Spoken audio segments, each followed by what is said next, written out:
En numérique qu'on observe depuis un petit moment, déjà ce qu'il faut noter, c'est que dans les entreprises, dans les grands comptes, ça marche bien si cet esprit est insufflé pas seulement par le service informatique. Le numérique, c'est pas seulement l'affaire de l'informatique, c'est l'affaire de tous.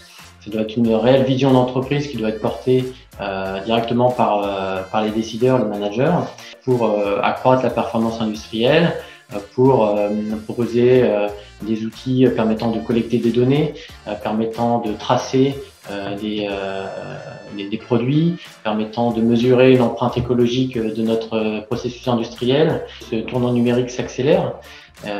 Je pense qu'il s'accélère pour deux raisons principales. La première, c'est qu'on a une convergence des technologies qui est certaine. C'est-à-dire qu'on va là où on a un certain nombre de technologies qui ont émergé de par l'écosystème français notamment, et ces technologies se mélangent entre elles et se combinent pour répondre à des usages. Et ces usages sont aussi fortement tirés, malheureusement ou heureusement, par la crise sanitaire récente qu'on connaît, qui a forcé les industriels à repenser beaucoup leurs procédés de fabrication, leurs outils pour monitorer tout ça. On pourrait avoir tendance à penser qu'une usine, c'est quelque chose de très autonome, de très indépendant, et qu'on peut, pendant une crise sanitaire, être chez soi en train de superviser l'usine qui fonctionne toute seule. Eh bien, c'est faux, on s'en est rendu compte. Une usine, c'est avant tout des humains, des opérateurs, des personnes à la maintenance, des ingénieurs de production, des ergonomes, et ces personnes-là doivent profiter de ces outils numériques, mais être quand même à la manœuvre, parce que c'est avant tout eux qui participent à ces processus de conception. Light & Shadow, c'est une société qui a été créée en 2009, une société française, qui, dès le début, dès notre création, notre stratégie s'est tournée autour de trois piliers.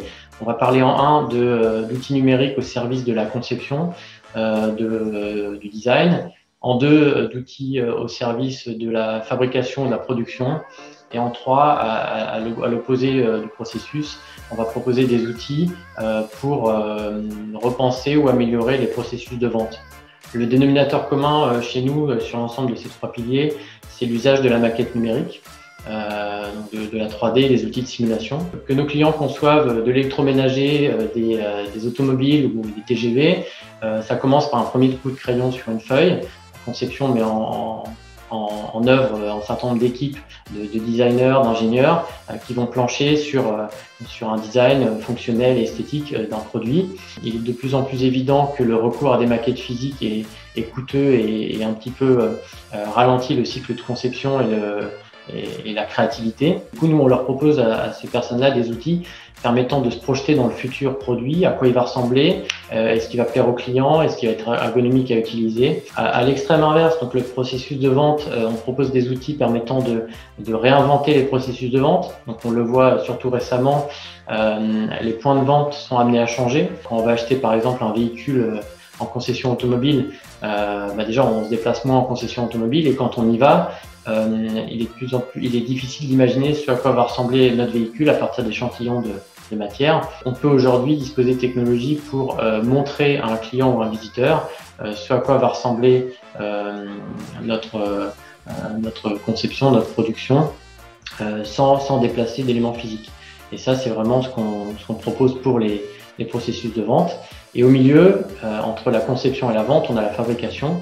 Et ça, c'est vraiment le point sur lequel je voudrais insister, parce que c'est quelque chose qui est très important pour nous. On propose des outils qui gravitent autour d'un concept qui est assez connu, qui s'appelle le concept de jumeau numérique. Donc l'idée, c'est de pouvoir, on a un système de production, mais de pouvoir en disposer d'un clone plus ou moins représentatif, d'un copier-coller de ce système de production. Et l'avantage, c'est que vu que ce clone est 100% virtuel, on va pouvoir le perturber, on va pouvoir le mettre sous contrainte, on va pouvoir créer des pannes, on va pouvoir voir comment réagissent les différents éléments, que ce soit des opérateurs ou des systèmes de production automatisés, à des variations de vitesse de production, à des aléas. On va pouvoir mesurer tout un tas de paramètres et faire des itérations.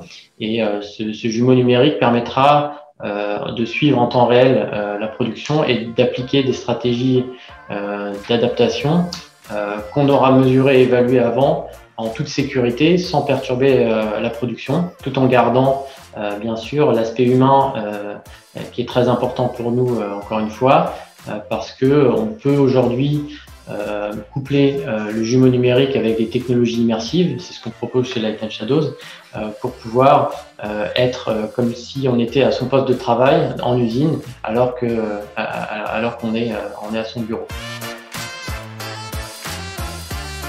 Pour comprendre le logiciel Interact, il faut se replacer 3 ans en arrière. En 2018, on était convaincus comme beaucoup que l'essor de la réalité virtuelle n'était plus à prouver, des technologies immersives. C'est vrai qu'il est indéniable que les technologies immersives permettent de révolutionner un petit peu les processus de formation et de simulation.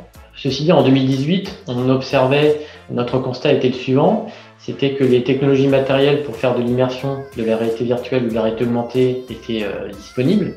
On pouvait aller en grande surface acheter un casque de réalité virtuelle avec un ordinateur, donc on avait tout ce qu'il nous fallait. D'un autre côté, nos clients avaient la matière première, les données 3D, mais il manquait un chaînon en manquant entre les deux, c'était l'autonomie, c'est-à-dire que c'est un peu comme si je concevais un véhicule, je vous donnais les clés, mais je vous apprenais pas à conduire ce véhicule. Et donc c'est vraiment là-dessus qu'on a créé le logiciel Interact pour permettre à nos clients de ne plus dépendre de sociétés de services comme Light & Shadows. L'idée c'est de les rendre indépendants de nous, parce qu'on pense que la réalité virtuelle est devenue accessible d'un point de vue compétence à la plupart de nos clients. C'est vraiment autour de ce besoin-là qu'on a créé le logiciel.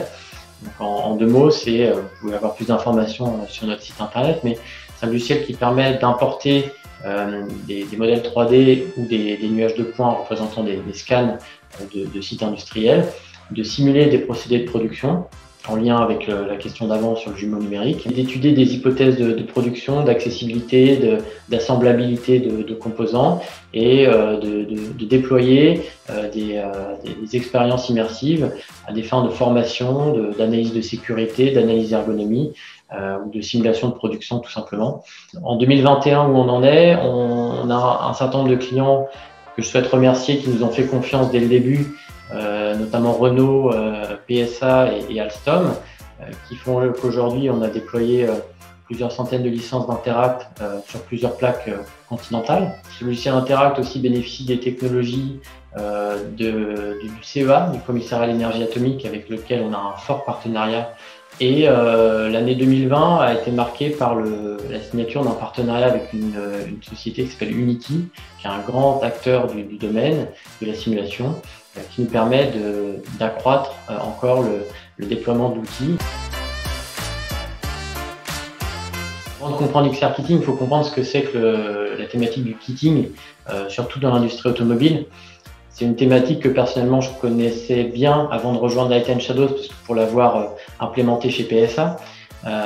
C'est vraiment un changement complet de paradigme au niveau de la logistique des usines automobiles, pas que automobiles, qui consiste à diminuer la responsabilité des opérateurs de ligne à choisir les bonnes variantes des produits à assembler par rapport aux produits qu'on a à produire à un instant T, à diminuer la charge cognitive sur ces personnes et à aussi vider ce qu'on appelle les bords de ligne, donc les meubles qui stockent les pièces directement sur la ligne de fabrication, et créer à l'inverse en zone logistique, en anthropologistique, des zones dédiées qu'on appelle zones de kitting, avec des opérateurs dédiés et des opérateurs de kitting qui seront responsables de la préparation des kits, donc des ensembles contenant tous les éléments, toutes les briques nécessaires à l'assemblage d'un produit. Donc c'est un problème qui est algorithmiquement très complexe à résoudre, parce que les logisticiens doivent agencer des entrepôts de kitting de la bonne manière pour que les trajets des opérateurs kitting soient les plus efficaces possibles. Tous ces paramètres doivent être optimisés, testés et ajustés. Et c'est bien l'objectif du logiciel XR Kitting, c'est de simuler ces aménagements de zones de kitting pour faire en sorte que les opérations de kitting soient les plus efficaces possibles. D'où le nom du logiciel qu'on développe avec eux, le logiciel XR Kitting, qui aujourd'hui en est à sa 3e version et est déployé largement au sein du groupe Renault, que je souhaite remercier ici pour leur confiance.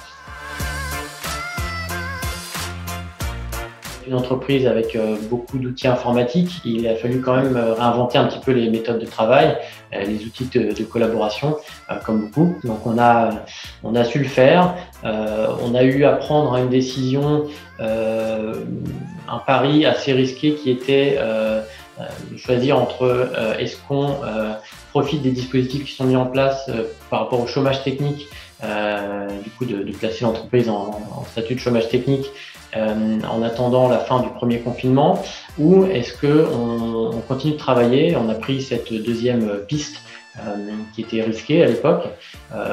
On l'a prise pour plusieurs raisons. La première, c'est qu'on avait un carnet de commandes qui correspondait à l'équivalent d'un trimestre de production devant nous. Après, la grosse inconnue, c'était à l'issue de ce confinement comment les clients allaient nous refaire confiance, sachant qu'on n'avait pas de signes pendant le confinement de comment ça allait se passer. La plupart de nos clients étaient en chômage technique 4 à 4 jours et demi par semaine, du mois de mars au mois de mai. Donc c'était assez compliqué d'avoir de la visibilité à ce niveau-là. Bon, on n'est pas ressorti indemne de cette année comme beaucoup. On a fait l'équivalent d'un trimestre de chiffre d'affaires en moins par rapport à nos prévisions. Malgré tout, ça ne nous a pas empêché d'accroître nos effectifs. On a continué d'embaucher en 2020. Alors, ce qui était marrant, c'est qu'on a embauché des personnes qu'on a rencontrées physiquement que 6 mois plus tard. Depuis quelques jours, on est en mesure renforcée, mais on a tous les outils depuis 1 an qu'il nous faut pour continuer de travailler sereinement. Et je souhaite finir sur un point qui est très important pour nous, la notion d'écosystème. Nous, on fait partie des petits acteurs, on est une PME, une 50aine de salariés. En France, il y a aussi des grands comptes. Ces grands comptes doivent reconnaître ou valoriser le travail des petits acteurs dans cette année compliquée où on a tendance un petit peu chacun à penser à son entreprise avant tout. Ça peut fonctionner que si grands comptes et petits acteurs travaillent ensemble, et beaucoup de nos clients ont très bien joué le jeu l'année dernière, et je les remercie pour ça.